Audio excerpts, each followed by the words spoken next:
Well, hello everyone. It is time to breathe again on the latest breath of fresh air webcast, streaming live on YouTube, Facebook, and Twitch. So, with Patrick Brackett, I'm Charles Taylor, and we will get to all the action that's going on uh, in the NBA and NHL, their playoffs, and we'll also debut a nice little game. You know how we love our games over here, Patrick.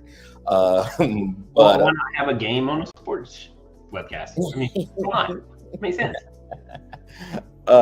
So we will get to all that in a moment. But first, we're gonna start off on a somber note. Some sad news that had happened over the weekend in the PGA Tour. I'm sure many of you have heard Grayson Murray, who had won on the PGA Tour 2 times, uh, took his life. I guess on Saturday, and his parents released a statement on Sunday morning saying that he had taken his life uh, via suicide. So, I mean, Patrick, I mean, I guess it's one of those things where, all right, if you had seen the story of Grayson Murray um, leading up to this tragic moment, he was a guy who had battled a lot of issues, mental issues, and he was very open about those issues that he was going through. He had said at one point, and I'm paraphrasing here, that like his parents, the support his parents have shown, they're like, man, they've been to hell and back with the care they have shown him through all the battles he has had over these years. And it appeared everything was on the up and up. I mean, he was going to get married soon. He had a fiance. He's back on the PGA Tour. He was playing, and then he had, I guess, the moment on Friday where he withdrew, citing an illness after hitting, I guess, there's 2 or 3 bogeys, and then next thing you know, it's done. It's over, and I mean, I guess like we sit down and we watch these players, whether it's golf, whatever the sport, football, basketball, baseball. We look at them on this big stage, and we forget sometimes they're human beings as well, and you never truly know what they are going through or what anyone is going through, except for what you see when you're watching them play their sport. And I mean, I guess this is my way of saying we we just have to be conscious of those things, of the human element. And I think sometimes we do forget about being human. Yeah, you've heard me say we're human beings and we suck at being human. And this is where, like a situation like this, where maybe like a simple hi or a simple "How are you doing? How are you holding up?"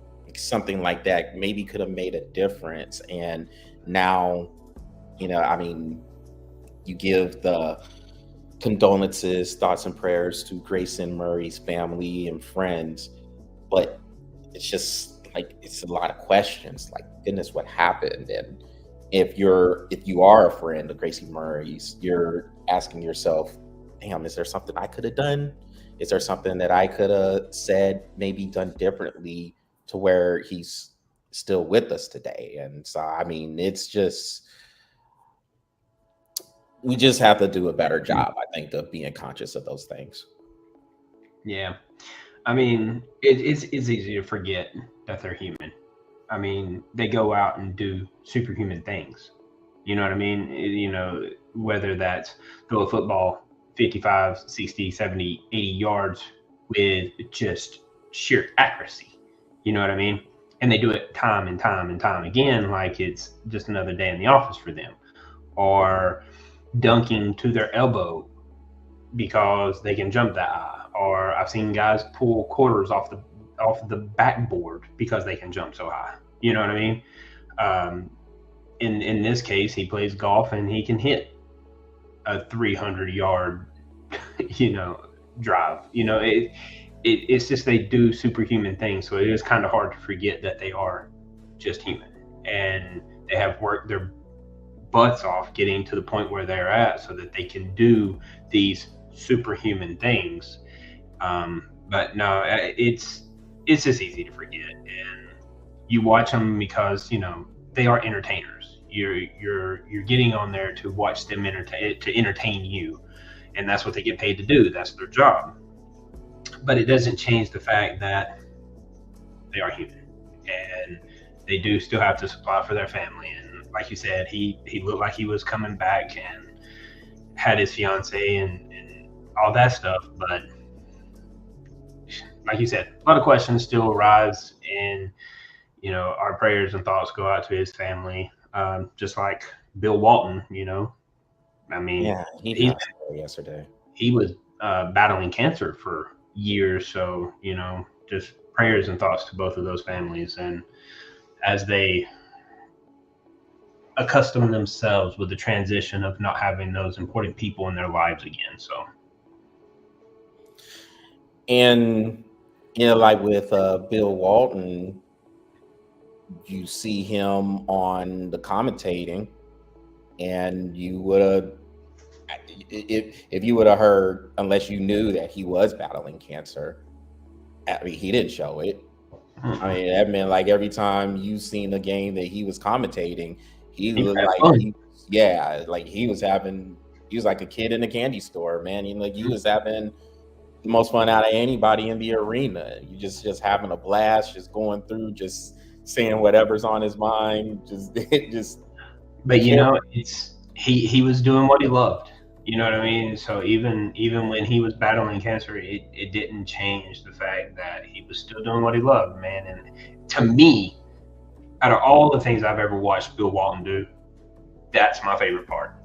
He was doing what he loved doing, and I can deal with that part. You know what I mean? That's my favorite part about his story is him doing what he loved to do, and you could tell it. You know, it wasn't just like, oh, I'm doing this because, you know, I've been in football for 20 years. I won 8 Super Bowls, and now I'm gonna commentate for, you know, CBS or whatever. You know what I mean?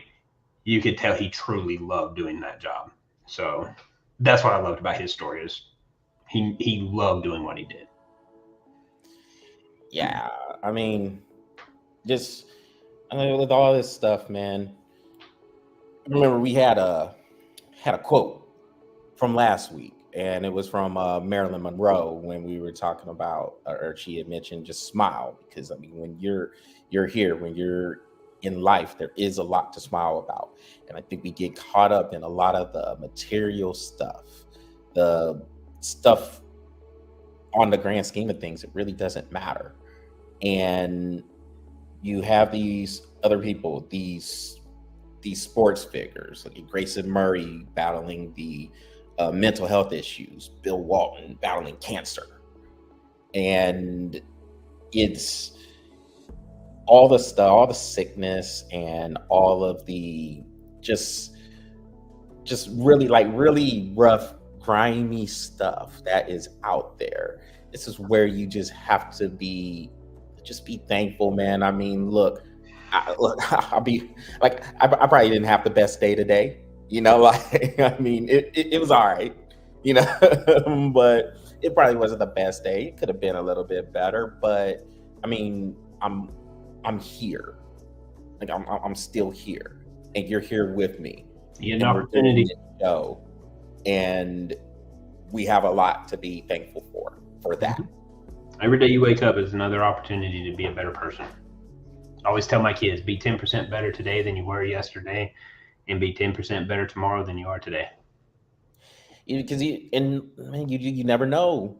You never know what could happen from day to day, and that's why, I mean, we always say, hey, man, like, take care of yours, take care of your own, hug your loved ones, when you get the chance to talk with them, take advantage of those opportunities because you just never know. And I think these two cases are, I mean, prime examples of it. So, I mean, definitely, like you said, thoughts and prayers and condolences go to those families of Bill Walton and Grayson Murray, because I mean, they have a lot that they have to deal with now. Not that they weren't dealing with it before, but I mean, hey, there's no coming back from that loss, and so yeah, it's a different level of coming back now. So yeah. Well, we will make that difficult transition from those stories and that grief to talking about some of the action that is taking place on the field of play or on the court or on the ice for these cases. This is, of course, we've been talking about the NHL and NBA playoffs. In the NBA, so the Boston Celtics are in. They are sweep. Yeah, swept the Indiana Pacers. Who saw that coming? Now, I mean, look, they in those games, and it says sweep, absolutely 4-0. Man, this is one of those stories where if you watch that series, if you watch those 4 games, Indiana easily could have been up 3-1 easily. Game 2 was it should have been wins for Indiana. Yeah. I mean, it should have won game 1 and game 3.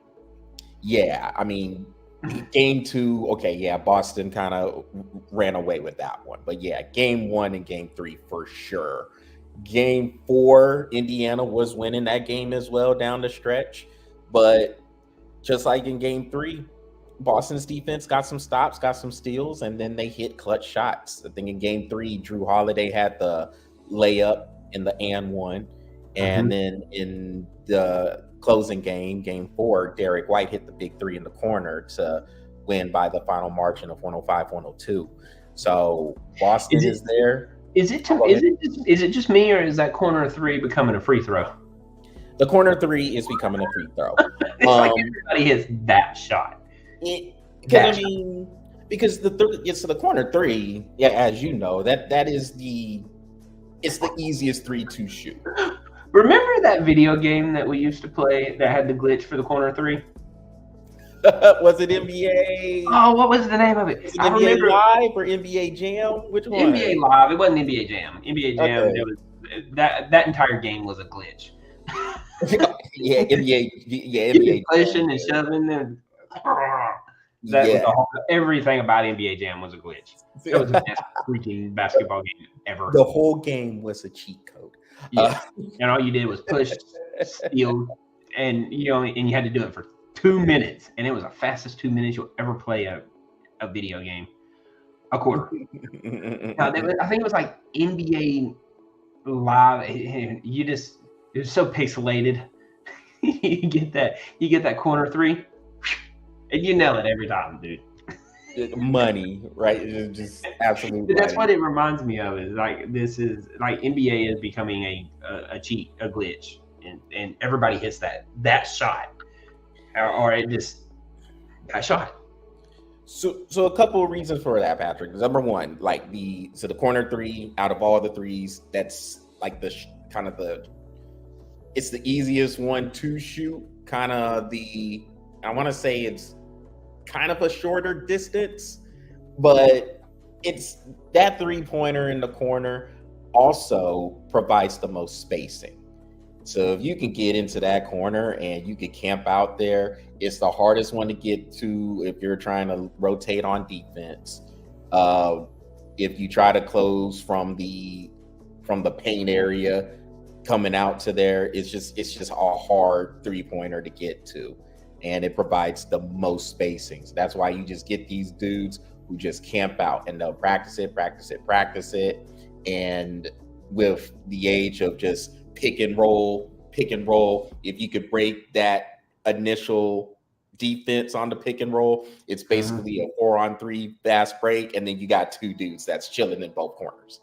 So, shoot them like no problem. Yeah. And that's exactly what Derek White did. Hit that three. And Boston is waiting for the winner of the Dallas Mavericks Minnesota Timberwolves series. And Dallas is up 3-0 in that. Game 4 is going on right now. And we'll see if Dallas can follow it up with a sweep from what Boston did. But as it stands, Boston is going to get like 9 days rest. I mean, the game 1 of the NBA Finals isn't till next Thursday. Yeah, it's like June 6th, I think. Yeah, June 6th. Oh, crazy. And so Boston is showing at home court advantage. So game 1 will be that Thursday night, June 6th in Boston. And then we'll see who they play. Of course, it looks good for Dallas to do it. We know the history. No team has ever come back from a 3-0 deficit. I think now it is 155 series that has had 155-0. Yeah. so Dallas is 156 right now, and we'll see if they are able to close it out. They got 4 chances to do it. Yeah, they better. But 3-0 and you don't close out. Yeah. So, but I will tell you that Minnesota team could be the one that does it. I'm just saying, it's like they're that good. They're that good, and their defense can prove to give a lot of problems. It's just crazy enough, this Dallas team matches up very well to their defense, and they're able to get off some really good shots that they just can't get to. I mean, it's the way it's been all 3 games. I mean, with Luka and Kyrie shooting the ball the way they're shooting it. I mean, they scored 66 points the other night, 1, and 2, they did it on like 55% shooting. It was crazy. So, how do you stop them? And sometimes, Patrick, it's just that simple as you have 2 of the most skilled offensive players going right now. And it's like, how do you deal with them? And you just have to pick your poison. Well, what we always say when you are playing against teams that have multiple offensive weapons, you have to take something away. Something. And then you might not take everything away, but you have to take something away. You can't just let them all. Like, look, Luka and Kyrie can't each score 33 points. No. You got to take you have to do something there. And the crazy thing was they weren't even greedy. Yeah, that was what's crazy. They weren't even greedy. And it's not like Minnesota's defense was terrible either. Like, I mean, these are like some of the shots they were hitting are ridiculous. If you got Kyrie coming into the lane and he's left hand, right handing you, finishing around and through contact, you can't really do too much about that. Luka hitting step back threes from the logo, like the corner of half court. I mean, there's not too much you can do about that.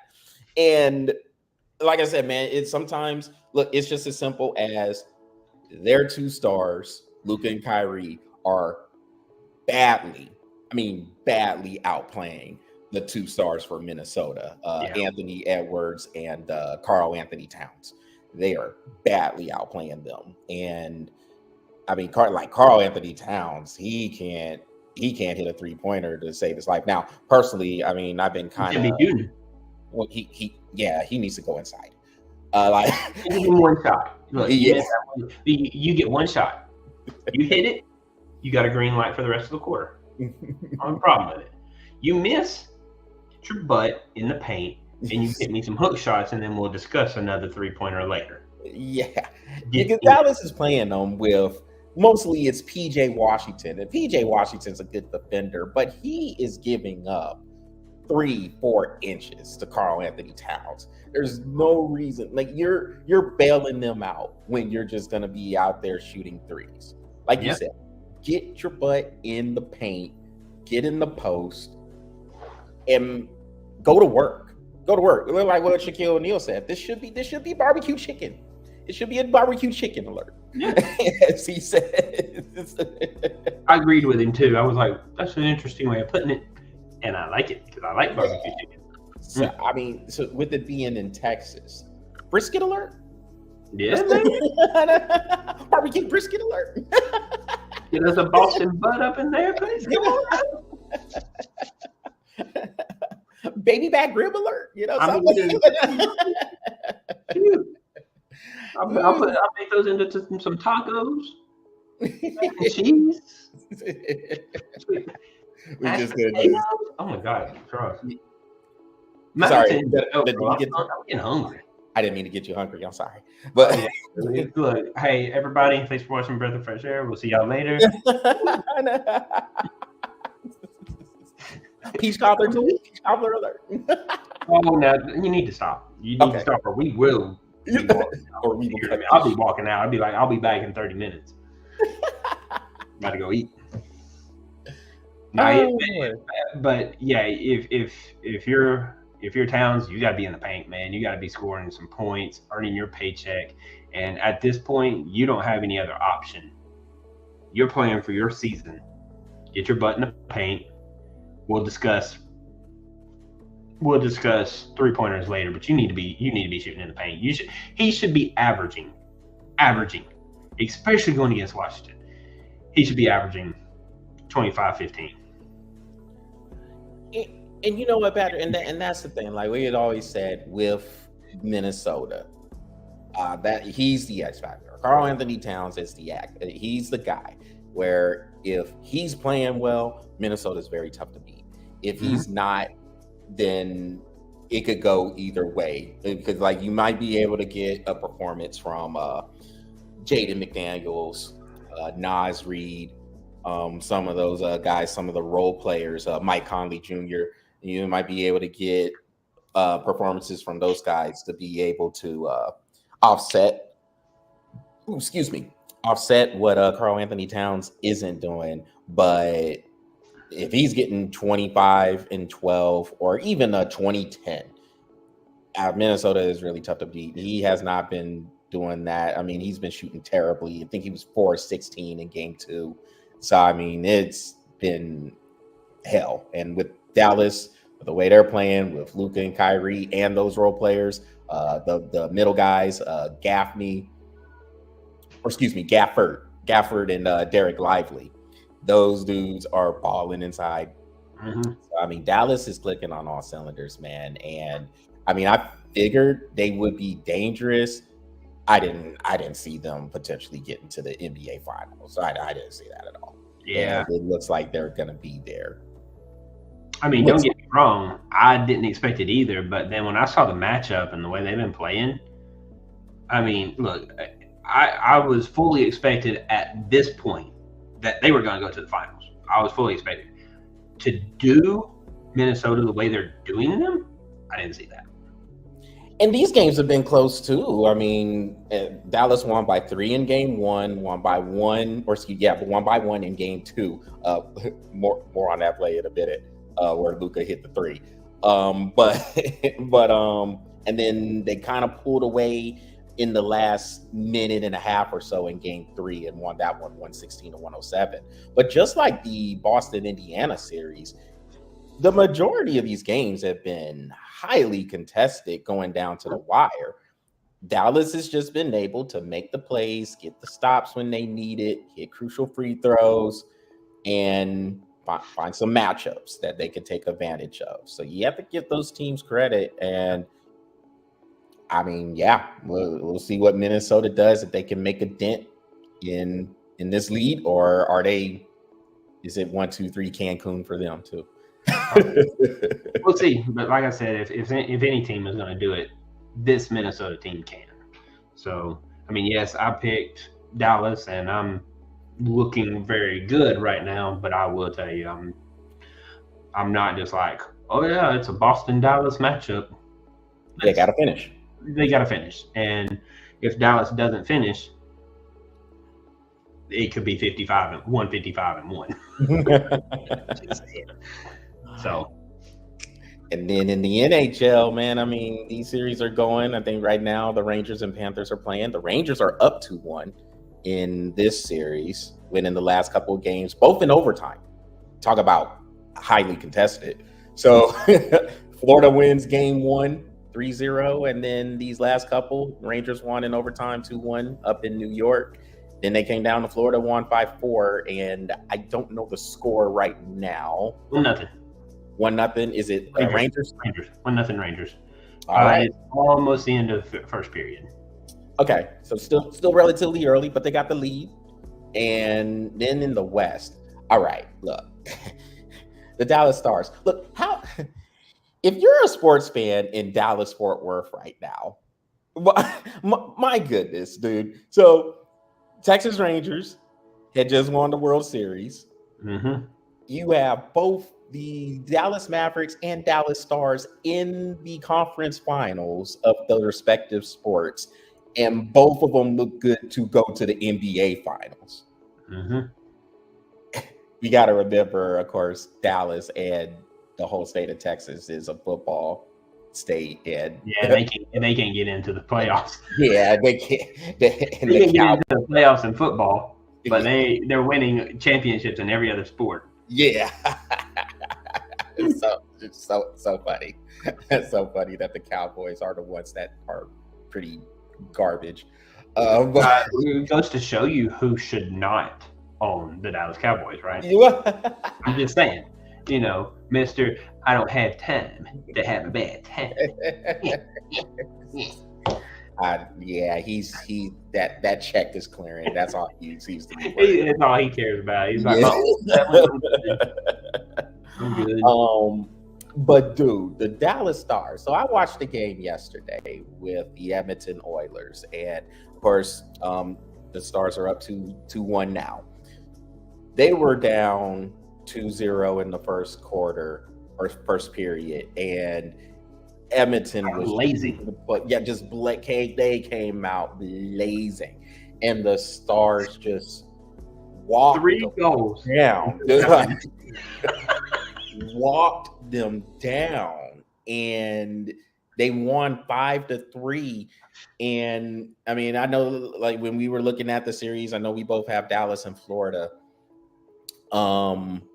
I like in this series, I still think the Panthers will eventually take over. I just think their style, the just grinded out style. Look, I'll give the Rangers this credit. The Rangers have shown that they are at least willing to grind with them a little bit. Yeah.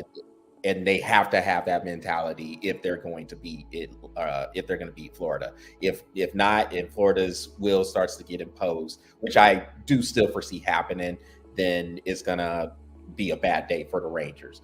But in the Dallas series with Edmonton, same thing, man. I mean, I just think Dallas is just this playoff run. They had just been through so much. You have to remember, in the first round, they were down 2-0, losing the first 2 at home to the defending champion Vegas Golden Knights.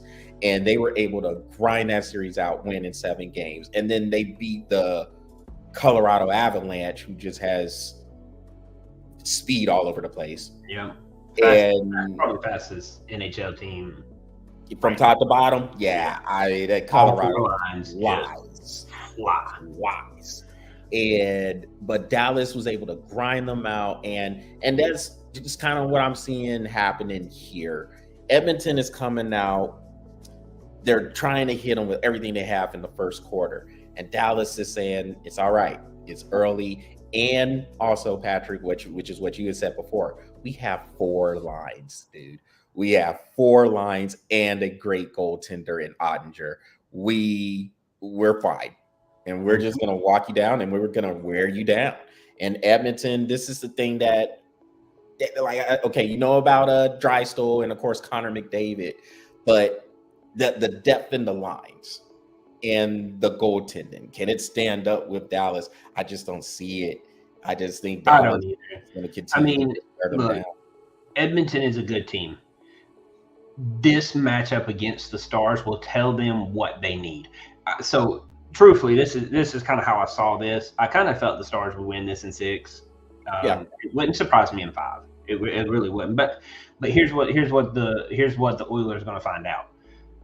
They need another defense. They need another blue liner, and they need another center to run their third line. And once they get that, they'll be good. It'll But be they tough have to deal to with. have. What's that? It's gonna be tough to deal with for sure. Yeah, because then now you're dealing with 2 lines or 3 lines. Where I mean, don't get me wrong. Even if they had that, I don't know if they could beat the Stars. Stars have 4 lines. They have 4 freaking lines, and their fourth line is really just as good as their second. I mean, it's like, look. Let's put it this way: the 3 goals they scored in 2.5 minutes. I don't know if anybody really line 2, 3, and 4 scored those goals. Yeah, because it was Jason Robertson. It was 2, 3, and 1. That's who scored those goals. Yeah, because Jason Robertson scored, I think, 2 or 3 of those goals. And here's the thing with that: he hadn't scored. Like, I mean, he hadn't scored in like 10 games, and then he just comes out with 3 hat tricks. And like, that tells you how deep Dallas is. I mean, with like you got Jamie Benn, you have Tyler Seguin, and you have Pavelski on the line, Wyatt Johnson, and Robertson, like, and those dudes. So Johnson and Robertson, they're like low 20s, if that. You know, so I mean, the way they have built that roster in Dallas, they have a very good mix of youth and experience, and the 4 lines. I mean, they're nasty, man. And I just see Edmonton just getting grinded down, man. Just getting grinded down, worn down. And look, And y'all know us on Breath of Fresh Air. If we're wrong, then we'll come on here and admit that we're wrong. Tell me. But tell me yeah. So we'll see, and then about next week, Patrick, we'll be previewing both of these series, both the NBA Finals and the NHL Finals, come this time next week. Well, it is time for another game, Patrick. You know how we love our game. Let's get it.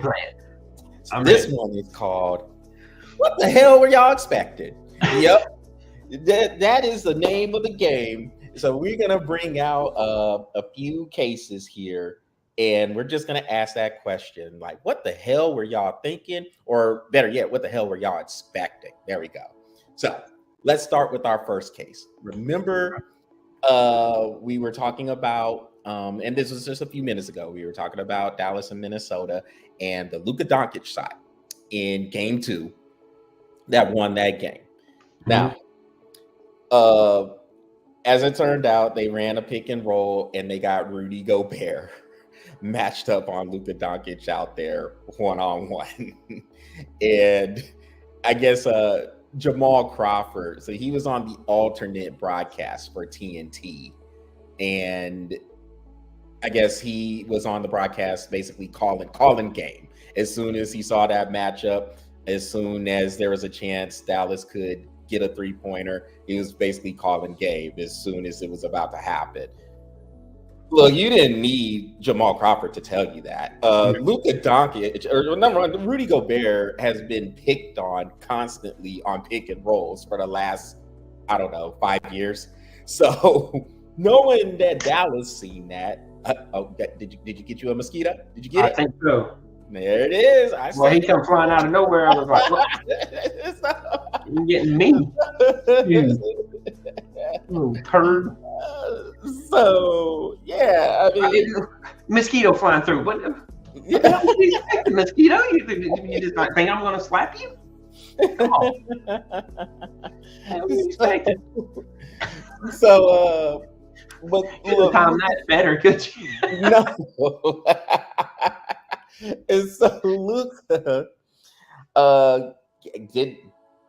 did what we expected to do. Like, he got Rudy Gobert on skates, and to Gobert's credit, it wasn't bad defense. Actually, he was almost there, but I mean, he was pretty much still on skates, on a skating rink, dead from the start. So I just ask again, if you were the Minnesota coaches, what the hell were y'all expecting to happen there? You think he's going to drive in on 6 feet? Yeah. You know what? Put Gobert on me. I'm shooting from there. I won't make it, but I'm still shooting from there. Look, I'm 5'10". I ain't going in there. Just what? But if you're the coaching staff for Minnesota, you had to know this was a distinct possibility if Gobert was going to be out there. Like Dallas is sitting there. Look, but I bet like Luka, I bet you Luka was drooling on himself when he seen that match. He goes, whoa. I guarantee you he took a dog. He went like this. Yeah. And then looked at the coaches like, what the hell were you expecting? Yeah. You just gave a breath of fresh air something to talk about. Thanks. They just made a new game up because of Gobert. You're welcome. Yeah. If you're the coaching staff, you have to know, number one, you're up 2. Dallas was gonna go for a 3-point shot. So probably they're gonna try to pick and roll. Why don't you either blitz the pick and roll, or if you're going to switch everything, you have to make sure you chase them off the 3. There's gotta be one of these no threes defense. You just lock down the 3-point shot. You get a 2-point, okay, it's tied. Worst, you go to overtime. But to me, we're clowning on Rudy Gobert because he was on skates, but the coaching staff set him up for failure there. Yeah, because he can't be. He doesn't need to be up there that high anyway. No, he doesn't need a rim protector. He needs to be back, and somebody else needs to pick that man up, because I don't care who it is. I don't care who is out there. You can have the worst 3-point shooter in the world. There's no reason Gobert is that high on the defense. There's no way. There's no Especially reason. On Luka, man. On Luka. I mean, that's like putting Gobert on Curry. Curry gonna pull from the other end of the court. You got Gobert on me, I'm pulling right now. And the hell with the 8 seconds to get across half court, I'm pulling from here. And look, and all you're gonna hear, Patrick, is, uh-oh, he caught a body. He caught a body. And so wow.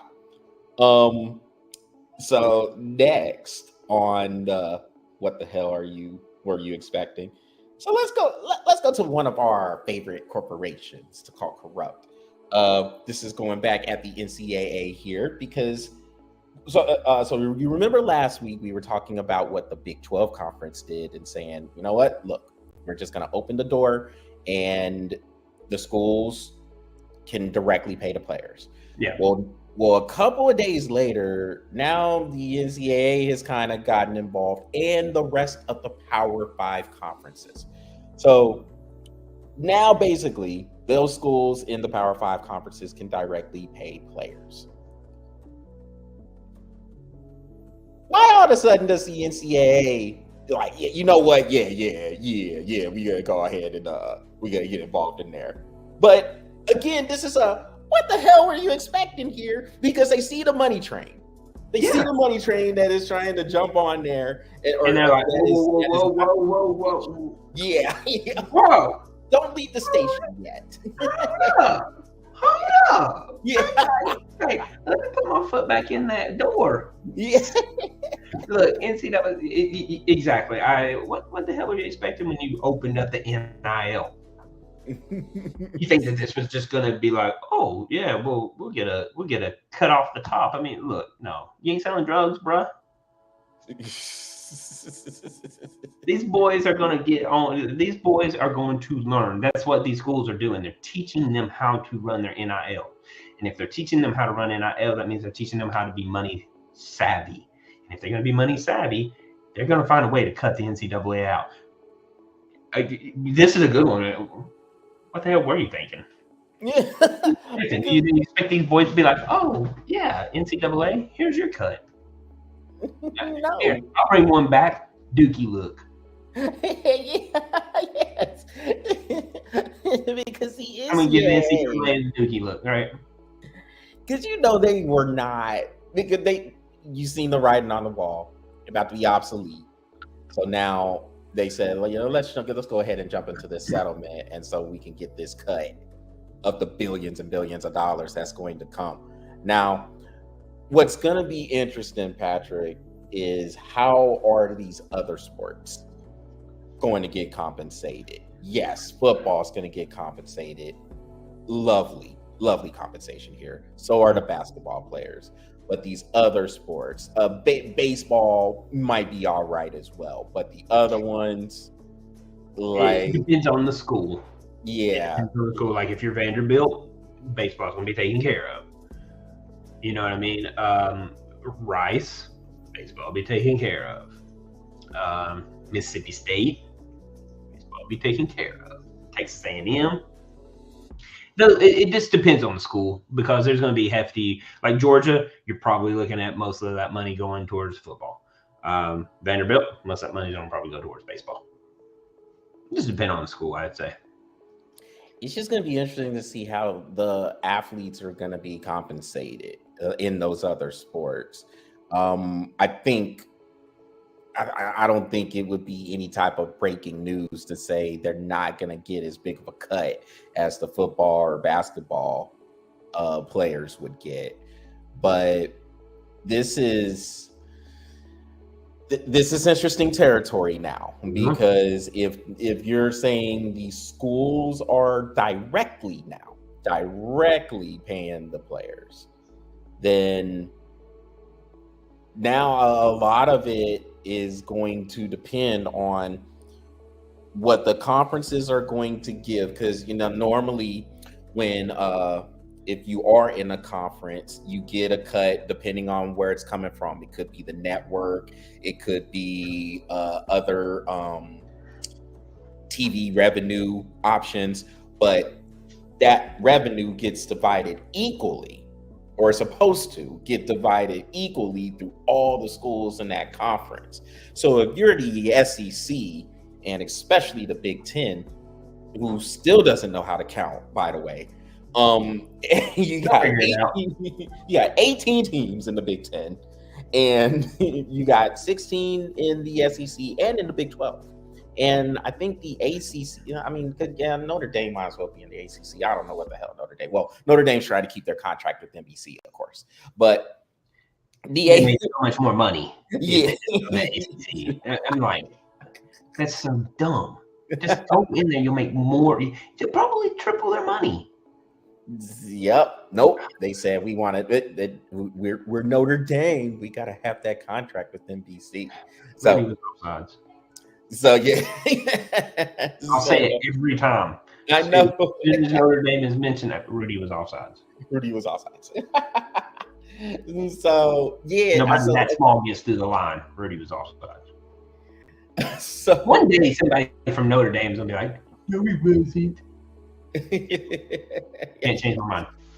Just tell you to watch the movie again. Watch the movie. So, yeah. I want to see the director's cut. The director's cut pushed him back. It was all him. It was bullcrap. He was awesome. So, AI altered before AI was a thing. Yeah, I wouldn't be surprised if he threw out his elbow. You were offside, dude. Why are you throwing your elbow like that? So third on the list of what the hell were you expecting is this one. So this happened about a week or so ago, but I had to come back to this, Patrick. You're gonna love this. So Game 7 of the Indiana Pacers New York Knicks series. So ESPN had that coverage. Mm-hmm. Of course, Game 7 was in New York. Stephen A. Smith is from New York. Mm-hmm. So this is how the coverage was going. They had a clip where they were showing the players walking in. So you had for Indiana, I think it was Tyrese Halliburton. They were showing coming in there, got the swag going, got the feel good, look good, all that coming in as he's walking into the building. On the Knicks side, I think they showed it was either Jalen Brunson or Josh Hart. I think it was Jalen Brunson. But they're just walking in, same thing. Look good, feel good. Let's get it. And then they showed Stephen A. Smith walking into the arena like he was going to be playing. So my question is, what the hell were y'all expecting from ESPN? Because people were upset about the coverage. And they were like, oh my God, look, they showing Stephen A. like he's playing. What the hell were y'all expecting from ESPN? Yeah. We all know they as soon as they get to put coverage on Stephen A. Smith, they put it on him. Yeah. They got no other choice. Yeah. Unfortunately, that this is what's sad. I mean, like here's your choice. Who do we put on the face of ESPN? Stephen A. Smith or the turd sandwich? You're gonna offend somebody with a turd sandwich. So let's put Smith.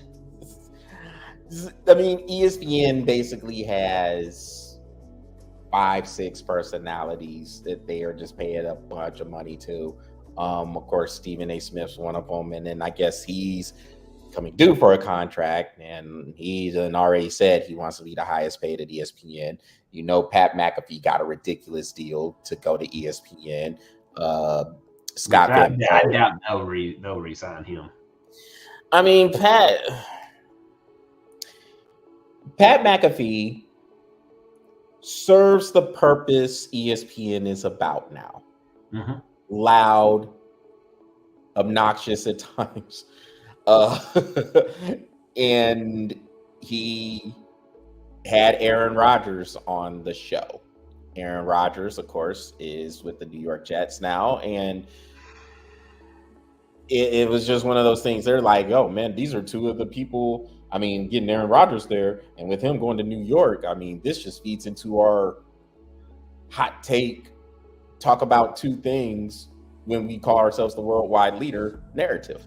And so that's part of the reason why Pat McAfee is there. Now, Scott Van Pelt, I generally like. I've always liked Scott Van Pelt. Oh, he's like one that is my tried and true. Like I like him. And let me think of his name. Host of College Game Day. Oh, you got Reese Davis. Reese Davis, I like him. Yeah, Reese Davis is cool. The show, me with Pardon the Interruption with Tony Kornheiser and Michael Wilbon, like tried and true product there too. But I don't like Michael Wilbon. Well, so Michael Wilbon, he's become wishy-washy. That's I don't like it. He's too wishy-washy. Yeah, he flip-flops a lot. And the crazy thing about that show was when I started watching it, it was Michael Wilbon I like more than Tony Kornheiser. But Kornheiser never went away from his original style. And I always respected that about him. Like he is the tried and true, quintessential, I'm a journalist. I got my notepad paper. I'll go to the classes. I still write stuff down, which look, hey, it doesn't look like he's ever gonna go to the computer, but that's fine. He's not gonna sync with AI, so he's but again, what were you expecting with this coverage? Of course ESPN was gonna do that. Of course they were gonna act like Stephen A. Smith is actually playing for the Knicks. So they just want to put it. He was probably the one that told ESPN to put the camera on him. That's what he was probably the one that was like, I got a good idea. When has Stephen A. Smith ever had a good idea?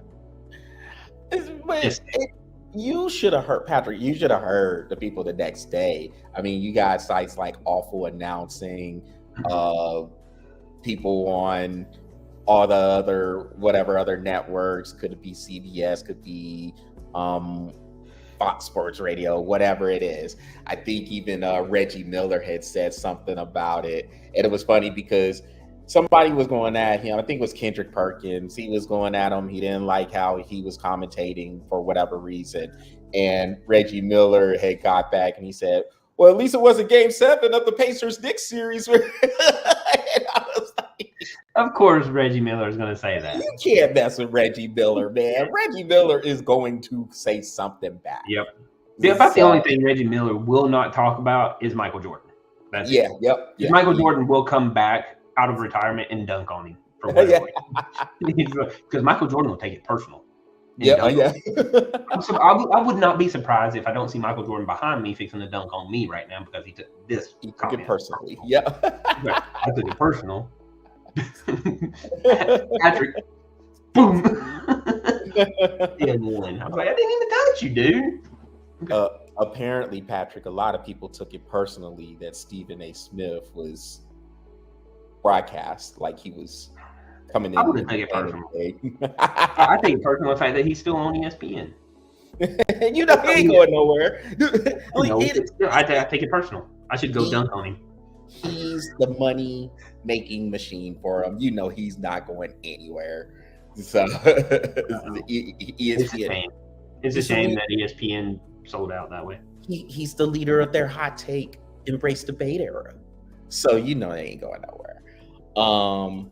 Finally, Patrick, on our what the hell were you expecting? So we're gonna go to the NFL schedule. Of course, the schedule came out. You have 17 games on the schedule. They are in talks to finally bring this 18th game into the schedule. Don't know necessarily when, but the talks are happening, and it's probably going to happen at some time, at some point. And when I say some point, in probably like the next year or two, it will be 18 game schedule. And they will cut down one of the preseason games. It'll be 2 preseason games, 18 regular season games.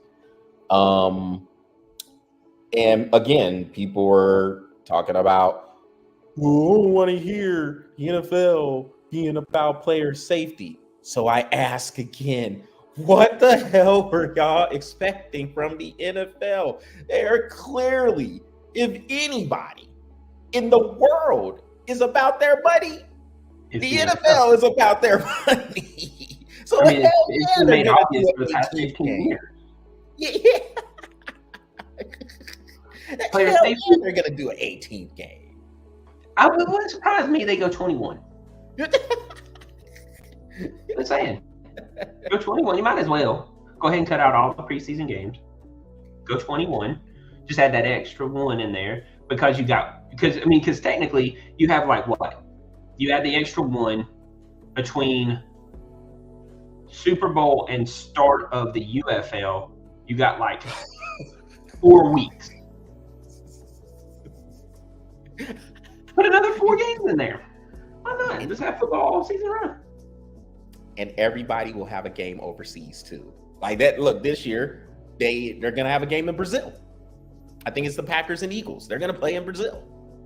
And there's going to be, of course, you have your games in England and you're going to play in Germany.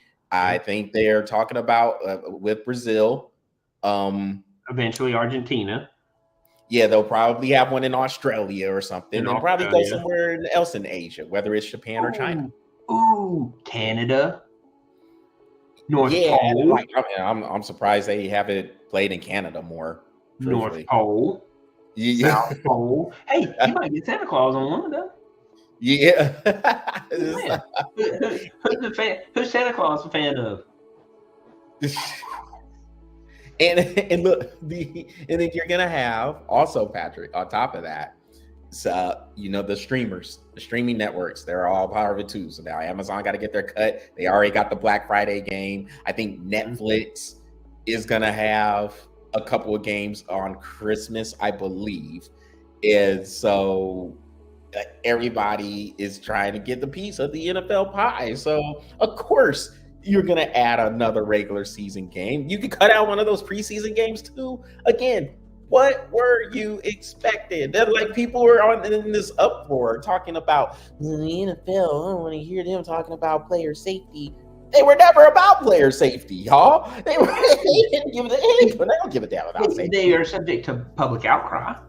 Right. Yeah. But that's it. If you cry about it, you'll do something about it. But if you ain't crying about it, they ain't gonna do crap about it. So here's the next one. Don't be surprised, and I'm saying it right now, right here, right now, before we cut out. Mm-hmm.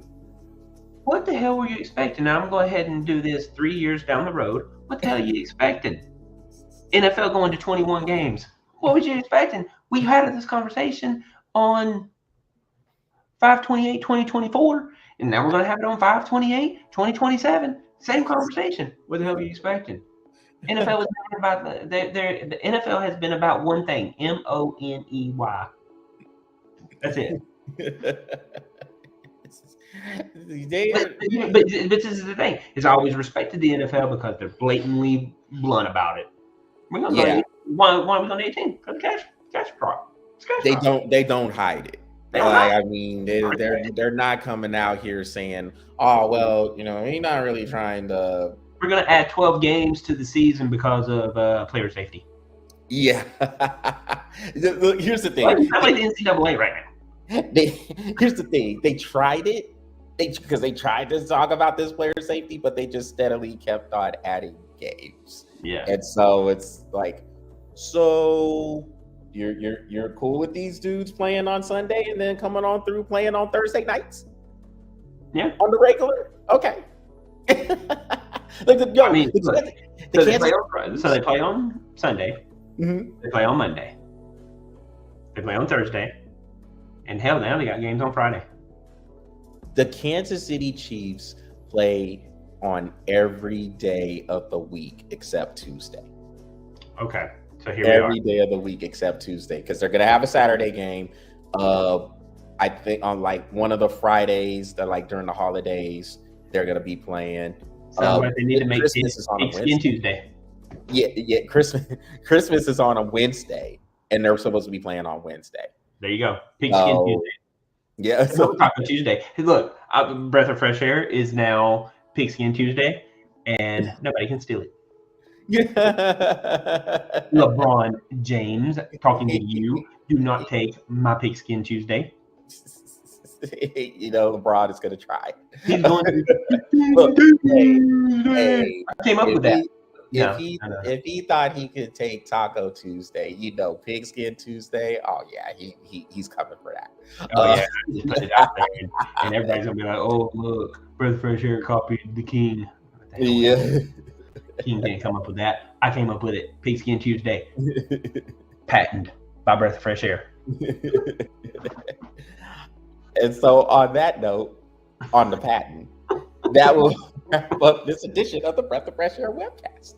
So that is what we are breathing on for today. Y'all make sure y'all visit the Breath of Fresh Air YouTube channel, smash that subscribe button, and follow the Breath of Fresh Air Facebook page. Patrick, what is going on in the world of Bro Epic? Bro Epic is starting its filming this weekend on Blitzball, baby. We're doing baseball. We got a couple of challenges that's coming that we're going to put out there. Shout out to the Savannah Bananas, because we are using one of their challenges within our game, and then we're going to do another challenge, and then we're going to play some Blitzball. Can't wait. It's going to be fun. But go and check that hockey one out too, because that was a good one too. Yes, and all of the episodes, just go check it out. And then another thing you could look at it too, as you look at those episodes, just look at the evolution that it's had a good evolution over the past 5 months. Yes, so definitely a good. It's good content, good material, man. And so catch them on all the social medias, all the appropriate channels: YouTube, Facebook, Instagram. You're on TikTok as well. Mm-hmm. So am I missing one? Maybe. I don't know. Twitter. No, you're not missing any. Okay, cool. I'm on Twitter, but you're not missing any. Yes. So check it out, and continue to follow everything that we got coming up on this product and with Patrick's product of Bro Epic. With that, everybody take care. Enjoy the games. Have a good rest of the week. And we will see you next week. Deuces.